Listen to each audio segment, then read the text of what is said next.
नमस्कार शेतकरी बंधूंनो, स्वागत आहे आपल्या कृषी वार्ता या यूट्यूब चॅनलमध्ये। या व्हिडिओमध्ये आपण महाराष्ट्रातील जिल्ह्यानुसार कापसाचे भाव बघणार आहोत, तरी हा व्हिडिओ आपण शेवटपर्यंत बघावा।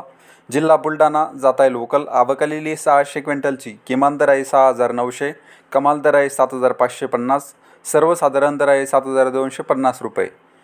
जिल्हा परभणी जात आहे मध्यम स्टेपल, आवक आलेली 1175 क्विंटलची, किमान दर आहे 7410 रुपये, कमाल दर आहे 7455 रुपये, सर्वसाधारण दर आहे 7435 रुपये।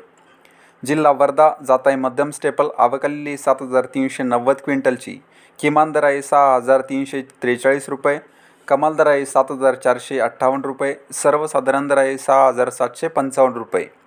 जिल्हा वर्धा जात आहे AKH 4 लांब स्टेपल, आवक आलेली 364 क्विंटलची, किमान दर आहे 6800 रुपये, कमाल दर आहे 7350 रुपये, सर्वसाधारण दर आहे 7150 रुपये। जिल्हा नागपूर जात आहे वरलक्ष्मी मध्यम स्टेपल, आवक आलेली 142 क्विंटलची, किमान दर आहे 7150 रुपये, कमाल दर आहे 7150 रुपये, सर्वसाधारण दर आहे 7150 रुपये। तर हे होते महाराष्ट्रातील कापूस बाजार भाव। हा व्हिडिओ जर तुम्हाला आवडला तर व्हिडिओला लाईक करा व चॅनलला सबस्क्राईब करा। धन्यवाद।